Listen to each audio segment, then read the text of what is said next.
donc on va partir maintenant dans la partie non statutaire. On va démarrer par Philippe Claret, donc, qui va nous présenter le congrès donc, à Shanghai. Philippe. Bonjour, bonjour à toutes et à tous. Donc côté décentralisation, là on a essayé de décentraliser le congrès. Bon, on est allé un peu loin quand même, hein. Il y en a certains qui le font remarquer, mais voilà, c'est une première expérience. Donc j'ai moins de slides que Didier, mais quand même je vais changer l'ordre, hein, parce que je pense que je vais commencer par une note positive. Alors, le congrès, donc le programme, hein, vous savez, c'est toujours en octobre donc, cette année, à Toussaint. Donc c'est dans 6 mois, donc on a encore le temps de recevoir des inscriptions. Je vous rappelle le planning de la semaine. Donc c'est une semaine arts et métiers à Shanghai. On n'a pas voulu uniquement faire un congrès de 2 ou 3 jours. Donc pour arriver à motiver des archis et des industriels, on a fait ce qu'on appelle des Learning Expeditions qui s'adressent plutôt à des entreprises qui enverront des ingénieurs rencontrer des entreprises chinoises, peut-être des futurs partenaires, des futurs clients. Les participants au congrès, par contre, eux, arriveront dans la semaine. Donc aujourd'hui, on a prévu que les gens arrivent le mercredi, le congrès ne démarrant que le vendredi, mais on s'est dit qu'avec l'école, ça serait bien de faire une journée. Et donc, on appelait ça la journée académique. Bon, aujourd'hui, vous verrez après, cette journée est encore en cours de définition avec l'école. Donc, soit l'école sera présente pour, je dirais, signer des protocoles avec des universités, soit on fera uniquement des rencontres d'universités ce jour-là. Et le congrès en lui-même sera traditionnellement sur 2 jours, donc le vendredi et le samedi. Et puis, pour attirer un petit peu la participation des archis, passer 3 jours à Shanghai, je pense que bon, c'était un budget et c'était un peu court. Donc on a proposé des séjours touristiques de 7 jours et 12 jours. Et aujourd'hui, j'avoue que ça a la cote. Donc je vais aller de suite, et je reviendrai sur le slide 2, je vais aller sur le slide d'état d'avancement. Donc aujourd'hui, alors j'ai mis au 31 mars, il y a quelques jours, hein, je n'ai pas regardé hier soir comme a fait Didier, il a vérifié les cours de bourse hier soir. Je suis désolé, j'étais en voiture hier, je remontais de Cayenne. Donc aujourd'hui, on a 117 participants, ce qui représente 57 archis. Donc ce qui est bien, c'est que les gens viennent en couple. Donc je pense que c'est bien. Donc on a prévu pour ça, pour les accompagnants, justement, on a prévu que pendant le congrès, il y aurait 3 jours de visite à Shanghai. Hein, donc le programme, vous pouvez le trouver sur le site de la SOS. Hein, il est assez bien détaillé.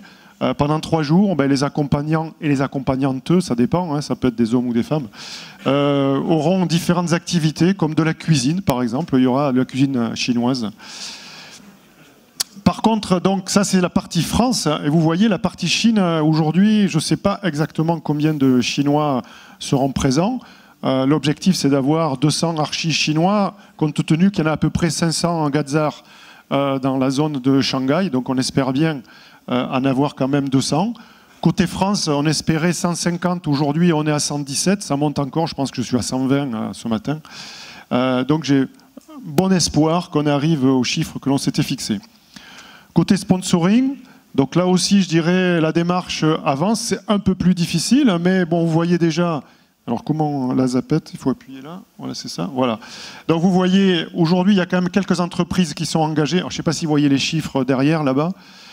Donc aujourd'hui j'ai à peu près 30 000 € de sponsoring qui m'ont été dits par certaines entreprises, dont certains ont déjà commencé à verser. Alors, le premier, hein, c'est quand même une banque, mais la banque a été la première à verser, c'est bien. Bon, c'est pas une grosse somme, hein, vous me direz, 1 000 €, mais bon quand même, c'est mieux que rien. On est en cours de discussion avec le Crédit Mutuel, hein, donc on espère aussi que le Crédit Mutuel va participer. Bon, vous voyez notre gros sponsor, bon alors on dira, c'est ma promo, oui je suis désolé, mais c'est mes copains de promo qui ont été très sympas. Donc Pierre Boulet et puis Jean Souchal de la X78, qui sont nos 2 grands sponsors, mais je ne désespère pas qu'il y en ait aussi d'autres qui vont venir. Bon, Safran, Schneider, Dassault Systèmes. Là, on attend par contre leur confirmation. Globalement, aujourd'hui, je dois être à peu près, j'espère, à 51 000 € de sponsoring. Ce qu'on vise, et vous verrez après, j'espère arriver à plus de 70 000 € de sponsoring. Donc, je vais revenir sur le Voilà, je vais passer sur le budget plutôt. Voilà. Donc aujourd'hui, en dépenses, notre grosse dépense, c'est, je dirais, notre sponsor. C'est notre prestataire chinois qui organise donc tout le congrès sur les 3 jours. Et donc là, c'est à peu près 125 000 € que va nous coûter ce contrat clé en main. Donc aujourd'hui, on est prêt à signer ce contrat. On est encore en train de vérifier quelques clauses du contrat. Donc en recettes, voilà, j'espère arriver à ces recettes-là. Donc aujourd'hui, les participants, vous voyez 350. Alors c'est vrai que donc, ce que je vous ai mis là, la partie Chine, la partie France. Côté France, je suis très optimiste. Côté Chine, les Chinois sont optimistes de leur côté. Ils m'ont dit il faut attendre 2-3 mois avant le congrès. Les Chinois sont incapables de prévoir 1 an à l'avance. Bon, je veux bien les croire. Subvention.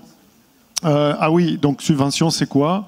Donc là, on a la possibilité de demander au consulat une subvention. Donc on a un dossier qu'on est en train de préparer en espérant avoir 20 000 € de subvention et le sponsoring 72 000. Donc aujourd'hui, vous voyez, normalement, on devrait équilibrer le congrès. Donc j'espère, c'est ce que je me suis engagé vis-à-vis de Jean-Marie. Voilà. Sinon, c'est la zapiote. Voilà. Je paye? Bon, on verra. Ok, voilà, donc je vais terminer sur les actions que l'on lance en ce moment, dont recherche de sponsoring et mécénat, dont je vous en ai parlé. L'organisation en Chine, bon, j'espérais qu'on signe le contrat la semaine dernière. Bon, j'étais en congé, on a échangé avec la partie chinoise et puis avec le bureau. J'espère qu'on le signera cette semaine. Donc j'attends encore les remarques aussi du délégué général, si tout le monde valide, de Didier, pour ne pas faire d'erreur. Hein. Voilà. Côté des inscriptions, je vous en ai parlé. Le programme du congrès, la journée académique, c'est en cours de définition avec l'équipe chinoise, définir quels sont les speakers. Donc on commence à avoir 3-4 speakers qui se sont présentés. Alors, je vous ai dit à côté, définition du cluster, voilà, du cluster ou un MOU. Pourquoi ? Alors, à la base, l'école voulait faire un cluster, donc c'est-à-dire une sorte d'institut franco-chinois entre l'ENSAM et des universités qui sont basées à Shanghai. Aujourd'hui, l'école des arts et métiers s'oriente plutôt vers un accord avec l'ESCP et la grosse université de Pékin, Tsinghua, et qui, donc l'ESCP et Tsinghua sont en train de signer un Memorandum of Understanding. Et l'ENSAM voudrait s'associer à ce memorandum. Alors là, ça va peut-être un peu bouleverser notre organisation, parce que ça voudrait dire que sa signature de MOU se ferait le lundi à Pékin. Donc je pense qu'il y aura très peu d'archis qui vont se déplacer le lundi à Pékin. Et donc le cluster ne se ferait plus à Shanghai. Et donc c'est pour ça que je vous disais tout à l'heure, le jeudi, on fera certainement des visites d'université plutôt que la signature d'un cluster sur Shanghai. Bon, tout ça, c'est encore à définir avec l'école. Et puis, mon objectif, c'est m'assurer qu'on arrive à consolider le budget que je vous ai présenté. Et mon dernier point, même si je suis très optimiste, bon, je pense qu'encore on a un gros travail pour motiver la participation des archis, bien qu'on soit déjà une 60aine d'archis, mais je pense que côté des GT et des promos, il y a un gros travail à faire. Donc nous, il faut qu'on travaille côté sur la communication, vers les jeunes promos. Aujourd'hui, la moyenne d'âge est assez élevée sur les participants. Ça se comprend parce que c'est des gens qui sont plus disponibles. Donc, je fais partie des promos les plus jeunes qui vont participer au congrès. Donc, bon, aujourd'hui, notre objectif, c'est aller motiver des jeunes promos.